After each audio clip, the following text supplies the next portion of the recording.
Shalom sahabat yang dikasihi Tuhan. Selamat pagi, salam damai sejahtera bagi setiap kita.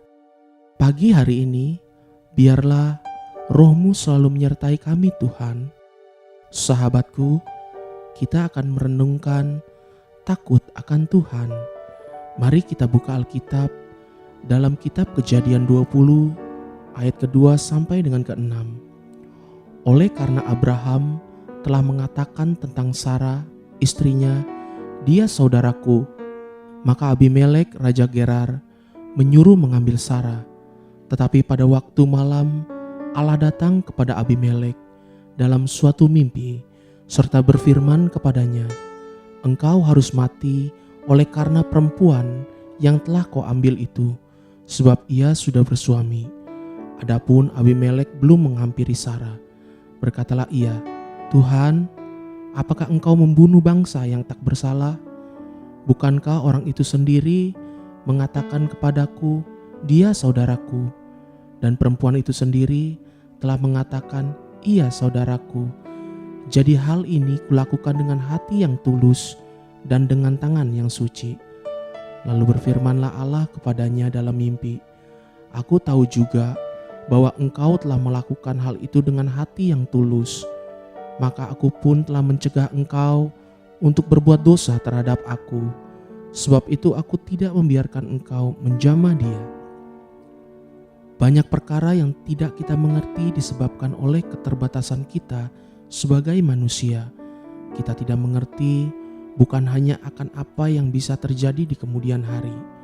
Kita bahkan tidak mengerti ketika tanpa kita sadari, kaki kita sedang melangkah untuk berjalan di jalan yang menuju kepada dosa dan kehancuran.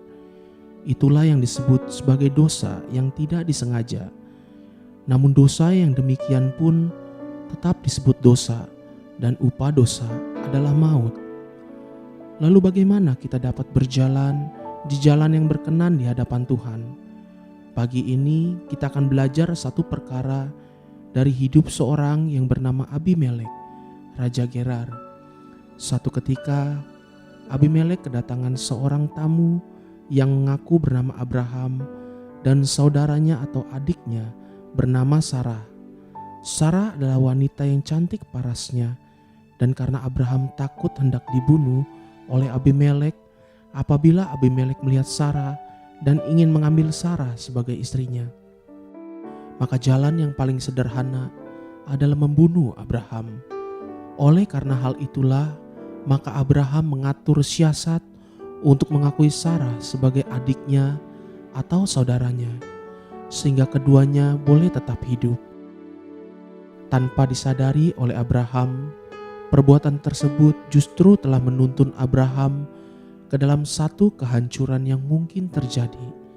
Abimelek benar-benar menyukai Sarah dan hendak mengambil Sarah sebagai istrinya. Pada malam itu, ketika Abraham dan Sarah ditempatkan di tempat tidur yang berbeda, dan ketika Abimelek sedang tidur, datanglah Tuhan melalui mimpi demikian, "Engkau harus mati oleh karena perempuan yang telah kau ambil itu, sebab ia sudah bersuami." Tentu hal itu mengagetkan Abimelek, sebab sesuai dengan perkataan Abraham sendiri bahwa Sarah belum bersuami dan itu adik Abraham. Kalau toh Abimelek jatuh dalam dosa hari itu, kita bisa berkata Abimelek dijebak untuk jatuh. Namun yang penting di sini untuk diperhatikan adalah perkataan Tuhan kepada Abimelek ketika dia hendak membela dirinya. "Aku tahu juga bahwa engkau telah melakukan hal itu dengan hati yang tulus. Maka aku pun telah mencegah engkau untuk berbuat dosa terhadap aku. Sebab itu aku tidak membiarkan engkau menjamah dia." Ketulusan hati Abimelek telah memampukan Tuhan untuk melakukan intervensi di dalam hidup Abimelek dari kejatuhan ke dalam dosa yang tidak disengaja sekalipun. Kemudian setelah itu Abraham berkata dalam kitab Kejadian 20 ayat 11a, "Lalu Abraham berkata, aku berpikir takut akan Allah tidak ada di tempat ini. Sesungguhnya takut akan Tuhan yang ada pada Abimeleklah yang telah membuka kesempatan untuk Tuhan melakukan intervensi di dalam hidup seseorang agar dia tidak berbuat dosa. Bukankah di kitab Keluaran 20 ayat 20 Tuhan berkata kepada Israel melalui Musa, "Janganlah takut, sebab Allah telah datang dengan maksud untuk mencoba kamu dan dengan maksud supaya takut akan Dia ada padamu, agar kamu jangan berbuat dosa." Haleluya. Sahabat, mari kita sama-sama berdoa.